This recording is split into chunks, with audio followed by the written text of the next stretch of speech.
علیکم ناظرین، میں ہوں فخر الرحمان اور آپ دیکھ رہے ہیں اپنا اور میرا یوٹیوب چینل ڈے نیوز میں۔ ہم بات کریں گے پشاور میں ہونے والے دھماکے کی۔ کل ایک افسوسناک واقعہ، انتہائی دلخراش واقعہ پیش آیا۔ پشاور میں پولیس لائن میں مسجد میں ظہر کی نماز کے وقت ایک زوردار دھماکہ ہوا۔ اس دھماکے میں اب تک 92 افراد جو ہیں وہ شہید ہو چکے ہیں۔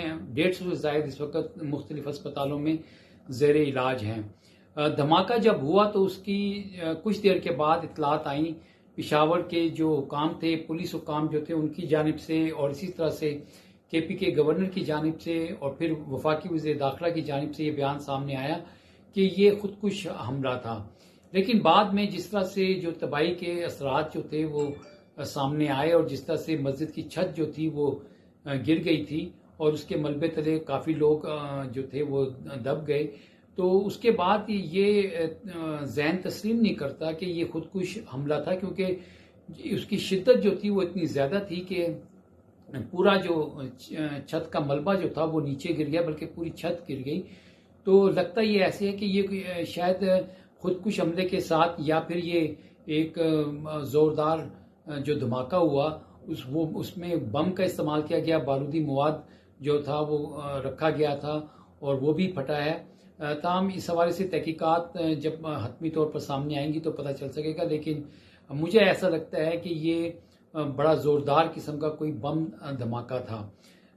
اسی طرح سے پاکستان کے جو اخبارات ہیں، اس میں جنگ اخبار نے اپنے فرنٹ پیج پہ جو خبر لگائی اس میں اس کو خودکش حملہ لکھا ہوا ہے، جبکہ ڈان اخبار نے اس کو زوردار بم دھماکہ لکھا ہوا ہے۔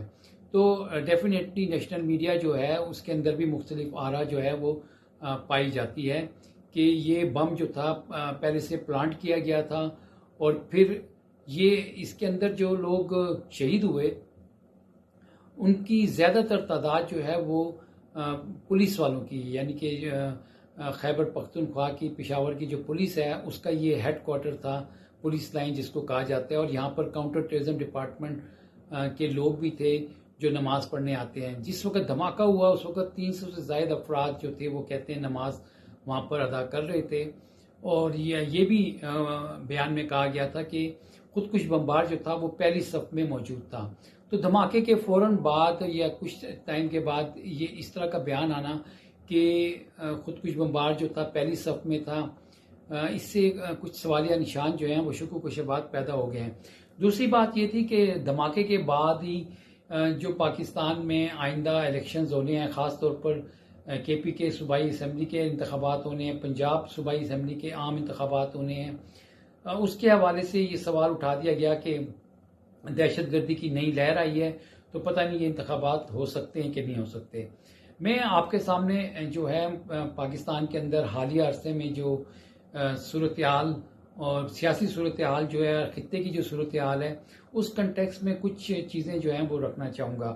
ایک تو پہلی بات یہ ہے کہ پاکستان نے جب سوویت یونین یعنی کہ سابق سوویت یونین روسی افواج افغانستان میں آئی تو پاکستان امریکہ کا فرنٹ لائن سٹیٹ بنا۔ اس وقت بھی امریکہ سمیت مغربی ممالک روسی افواج کی جو پیش قدمی تھی اس کو روکنا چاہ رہے تھے اور افغانستان سے ان کو نکالنا چاہ رہے تھے، ان کا انخلاء چاہتے تھے۔ پاکستان نے اس وقت فرنٹ لائن سٹیٹ کا کردار ادا کیا، اور پاکستان کو اس وقت بھی دہشت گردی کا سامنا کرنا پڑا، اور دہشت گردی کی کارروائیاں جو تھیں وہ افغانستان کی سرزمین سے پاکستان کے اندر ہوتی تھی۔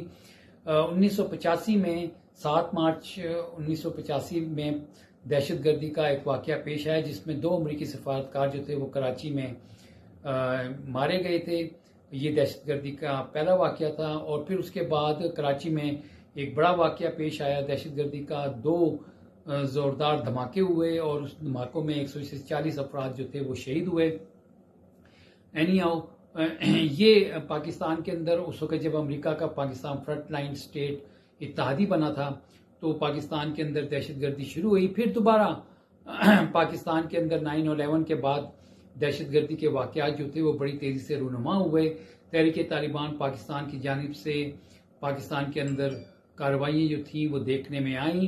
اسی طرح سے انڈیا، بھارت جو تھا وہ افغانستان کی سرزمین استعمال کر کے پاکستان کے اندر دہشت گردی کی کارروائیاں کر رہا تھا، چاہے بلوچستان میں بلوچستان لبریشن آرمی ہو، یا بلوچ علیحدگی گروپ ہوں، ان کی مالی معاملات کر رہا تھا۔ کلبھوشن یادیو گرفتار ہوا، وہ اس کا کھلم کھلا ایک ثبوت ہے۔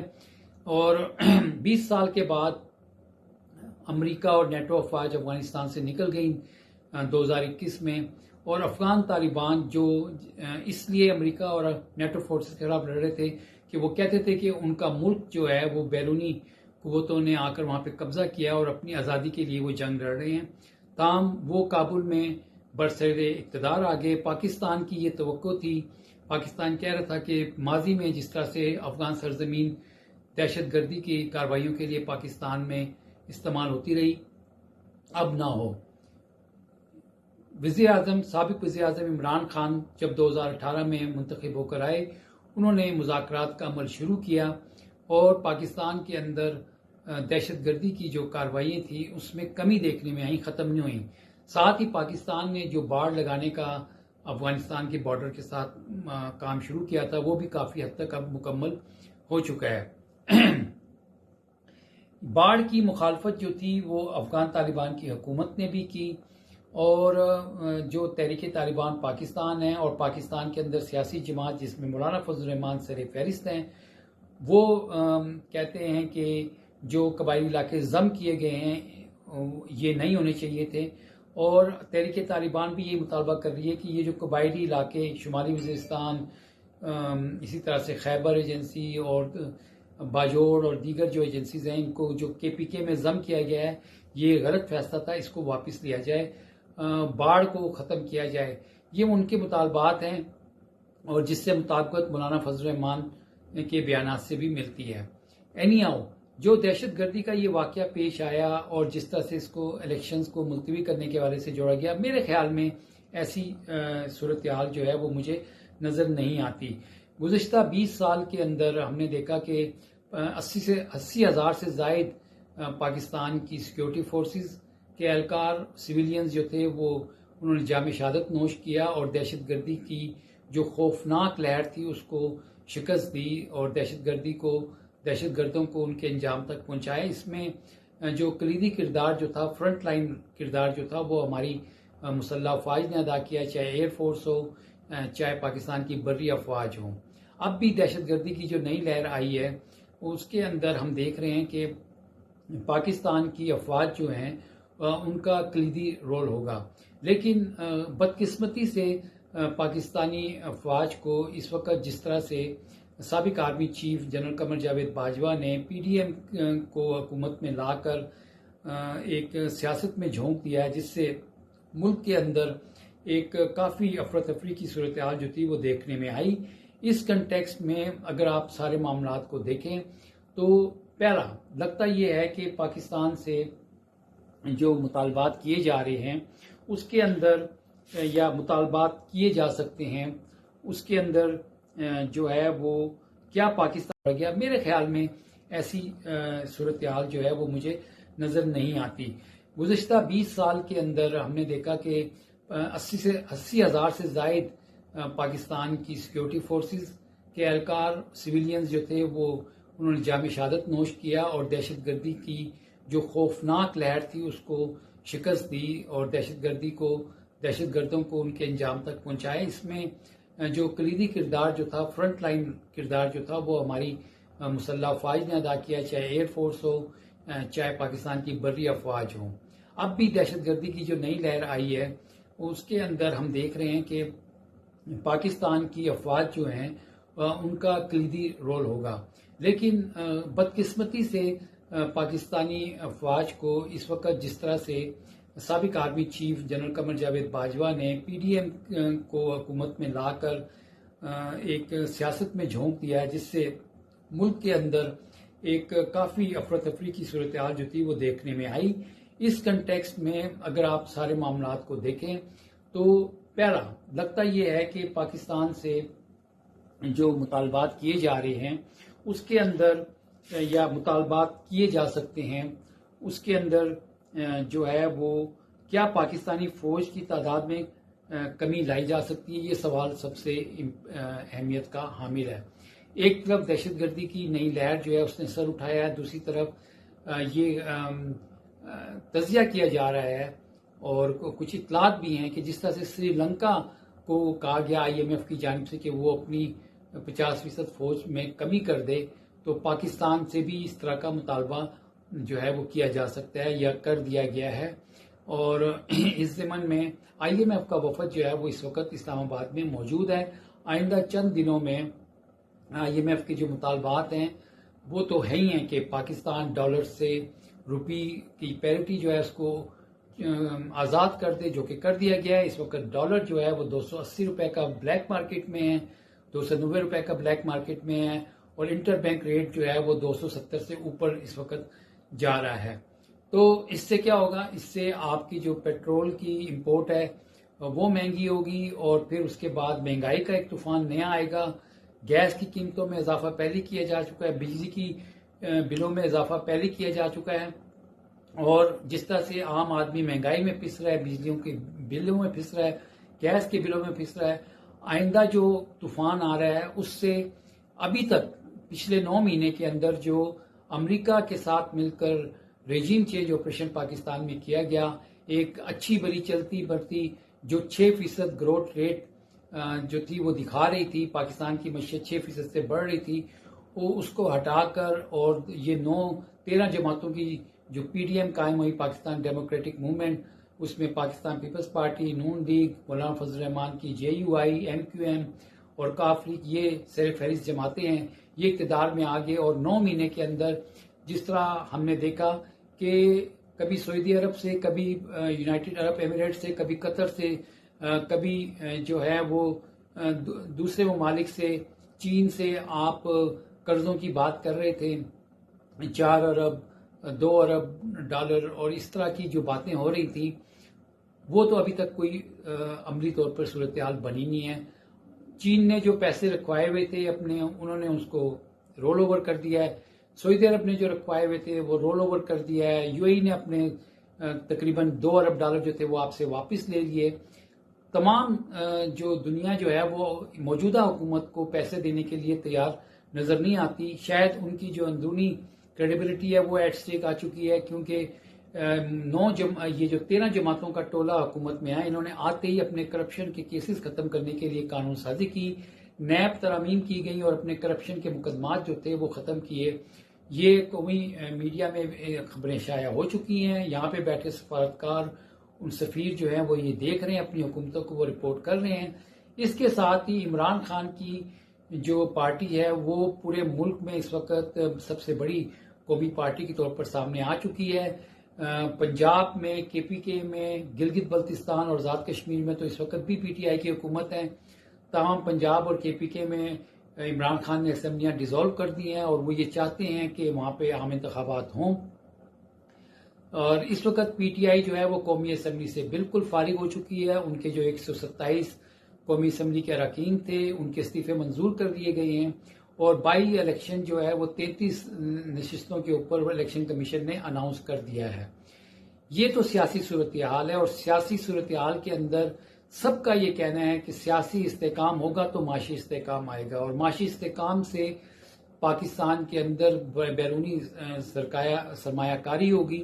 اور ساتھ ہی ساتھ اس وقت جو صورتحال 9 مہینے کے اندر سامنے آئی ہے، اس کو جو کل دہشت گردی کا اتنا بڑا واقعہ پیش آیا، تو سیاسی دہشت گردی، معاشی دہشت گردی اور دہشت گردی، ان تینوں کو اگر آپ سامنے رکھیں تو اس میں پاکستان کی جو مسلح افواج ہیں ان کا کردار پھر سے ایک دفعہ کلیدی ہونے جا رہا ہے۔ اور اگر IMF پاکستانی افواج سے یا حکومت سے یہ مطالبہ کرتی ہے کہ آپ فوج میں کمی کریں، بھارت کے ساتھ اپنے تعلقات کو، تجارت کو بڑھائیں، تو یہ شاید پاکستان کے لیے قبول نہیں ہوگا۔